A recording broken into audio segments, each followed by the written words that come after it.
अस्सलाम वालेकुम नाजरीन, वेलकम टू एक्सप्लोर कसूर। नाजरीन, तीसरी आलमी जंग का खतरा, दहकता हुआ मुशरिक वस्ता और एटमी तबाही के दहाने पे खड़ी इंसानियत। जब दुनिया की सुपर पावर्स हार मान चुकी थी, जब अमेरिका, इसराइल और ईरान के दरमियान आग और खून का खेल शुरू होने वाला था, तब नक्शे पर एक ऐसी ताकत उभरी जिसने नामुमकिन को मुमकिन कर दिखाया।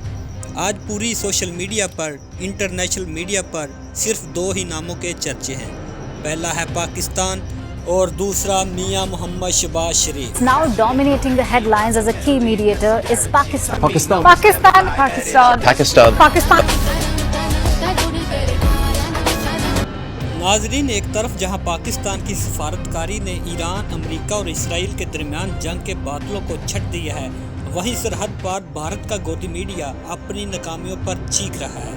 इंडिया जो खुद को फीते का थानेदार समझता था, आज साइड लाइन पे हो चुका है और पाकिस्तान की अजीमुल शान कामयाबी पर मातम कर रहा है। पाकिस्तान ने अमेरिका और ईरान के बीच छिड़ने वाला युद्ध रोक दिया है, दुनिया को हिला देने वाला कदम। पर क्या ये हमारे लिए जीत है? नहीं, हमें सोचना होगा, हमें पूछना होगा। नाजरीन, इस जंग के रुकने का सबसे बड़ा सबूत ईरान की सड़कों पर नजर आ रहा है, जहां की अवाम गले फाड़ फाड़ कर पाकिस्तान का शुक्रिया अदा कर रही है।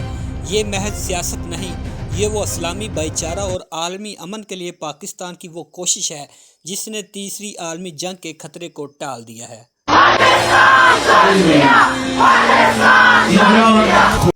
नाजरीन, पाकिस्तान ने साबित कर दिया है कि हम सिर्फ एक एटमी कुव्वत ही नहीं बल्कि आलमी अमन के अलमबरदार भी हैं। आपका इस बारे में क्या ख्याल है? क्या पाकिस्तान की ये सफारती जीत मुल्क की तकदीर बदल देगी? कमेंट्स में अपनी राय ज़रूर दें और एक्सप्लोर कसूर को सब्सक्राइब करना मत भूलें।